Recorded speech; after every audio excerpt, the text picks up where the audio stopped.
We are back, and we are joined now by Jeff Schuhrke, labor historian, assistant professor at the Harry Van Arsdale Jr. School of Labor Studies at SUNY Empire State, who wrote a piece for In These Times entitled "This Fight is Global. Workers around the world are standing with striking U.S. auto workers." Jeff, thanks so much for coming on the show today. Great to be here. So what's it like to be a labor historian in these times? I mean, actually, in these times, I did not mean to do that, but it worked well. Like, it's got to be one of the most exciting moments in history, or to live through, I would say, in terms of just the hot labor summer into the cool labor fall or whatever, but I guess still hot. That didn't work very well, but you know what I'm saying. Yeah, we're sort of in another Striketober, I guess. We've had Striketober before, but I guess we're back there again. Yeah, it's a really exciting moment for everyone in the labor movement, everyone adjacent to the labor movement in the United States. It's been, the labor movement's been, I don't want to say dormant, but it's been kind of in decline over the last 40 years or so. And, I don't want to overdo it and say like this is a complete turnaround, and, but it has a lot of potential. This moment, the last few years, more and more workers out on strike. When last week, the 75,000 Kaiser healthcare workers were on strike, combined with the auto workers and actors and various others, there was something like over 250,000 workers in the U.S. on strike at the same time, which hasn't happened since, I think, 1983. So it's definitely a really exciting, busy moment. Lots of new developments every day, every week. So. Yeah, and I mean, what we're on day 27 or 28, I believe, of the UAW strike, somewhere around that. I guess the rolling strike actions that the UAW is deploying. Your piece really talks about the importance of global solidarity as here in the United States. The big three automakers are sending out little media bites to outlets like CNBC and saying, hey, we might have to send our jobs to Mexico and things like that. But what you write about here is that auto workers in Mexico, the unions down there, they're expressing solidarity and showing it in many ways. What are you seeing from Mexican auto workers on this front? Well, this is we were just talking about what an exciting moment this is for the U.S. labor movement. It's probably even more of an exciting moment the last few years for the Mexican labor movement, because for many decades, at least since the 1940s, Mexico has not really had a free and independent kind of labor movement. The major unions there were always closely tied to the government and closely tied to the employers. And contracts were signed without the union members even knowing about it, without their consent. Usually these kind of sweetheart backroom deals that sold out the members.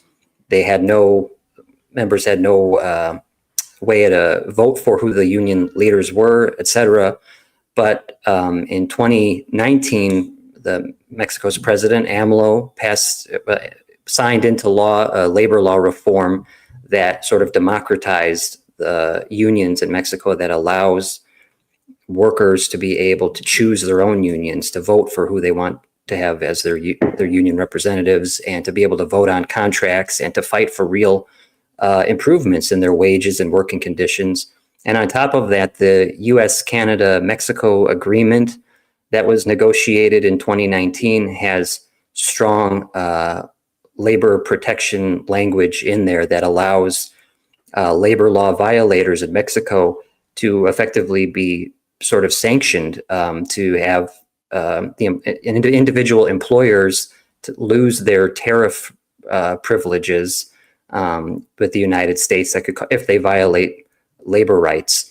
So a lot of Mexican workers in the last couple of years have been taking full advantage of this, and there's sort of a renaissance in the Mexican labor movement with this new independent democratic union movement that's been really strong in the auto industry in Mexico. Last year, major GM assembly plant in Silao, Mexico, voted in one of these new independent unions, and they negotiated a double-digit wage increase. So these workers in Mexico totally understand what this struggle that the UAW is going through, what it's all about, and they see the connections there. The UAW has been sort of providing some support, moral support for this independent union movement in Mexico. So and when I also mentioned that when GM workers went on strike in the U.S. in 2019, some of these independent unions in Mexico were standing in solidarity by refusing to work overtime to kind of increase some of the pressure, the economic pain on on GM in that case. And there's been reports that some of the auto workers in Mexico are doing the same thing right now, refusing to work overtime. But more than that, they've been sending video messages of support.